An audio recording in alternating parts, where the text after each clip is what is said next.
We can often learn something important about a religion just by examining its name.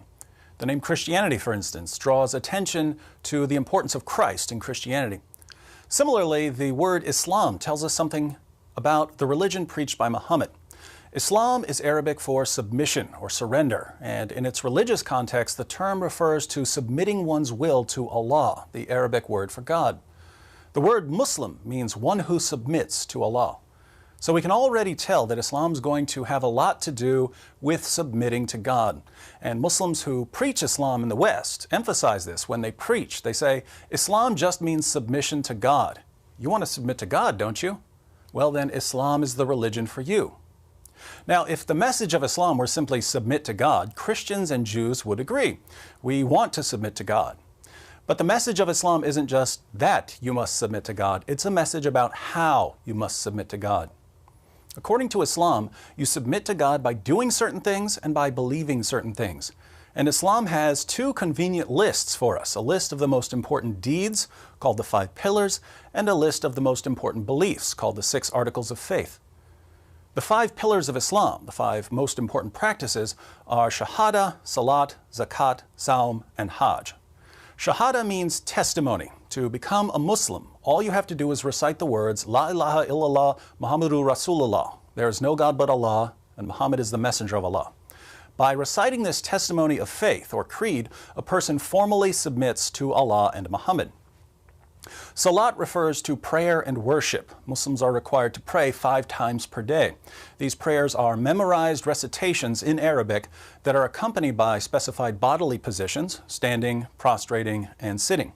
Muslims perform ceremonial washings called ablutions before prayers, and they pray facing the Kaaba, which is a cube-shaped shrine in Mecca.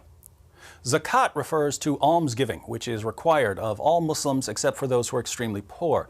Muslims have to give 1/40th of any monetary wealth they've held for an entire year, along with various percentages of agricultural products, livestock, and other goods.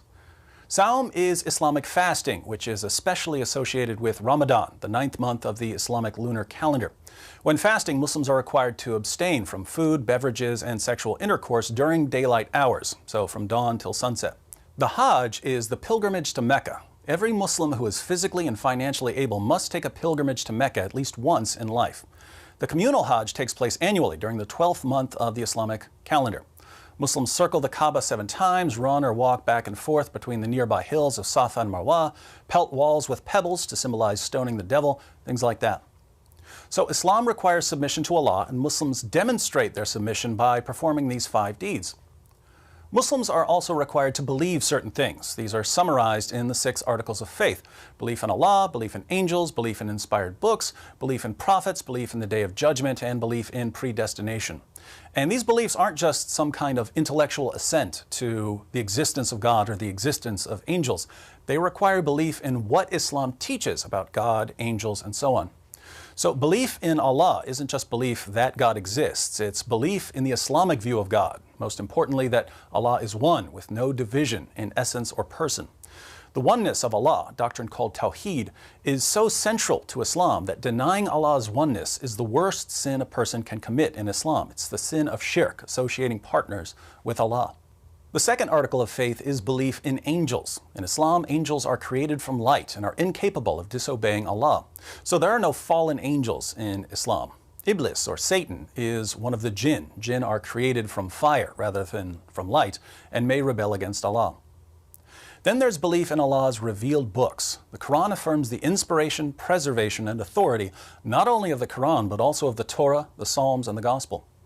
Muslims have to believe in Allah's prophets. Counting Muhammad, the Quran mentions 25 prophets by name, though there are numerous unnamed prophets as well. The most respected prophets in Islam are Noah, Abraham, Moses, Jesus, and Muhammad. Belief in the Day of Judgment includes belief in a general resurrection of the dead followed by a final reckoning. After hearing their deeds read from a scroll, faithful Muslims will enter Jannah, the garden or paradise, while unbelievers and hypocrites will be thrown into Jahannam, referring to hell.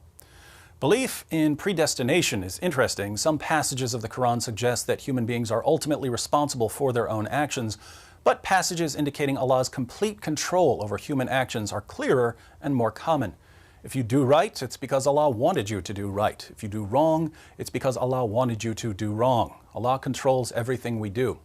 So those are the basics of Islam. There are a lot more beliefs and practices in the Muslim sources, but these are the beliefs and practices that are most significant.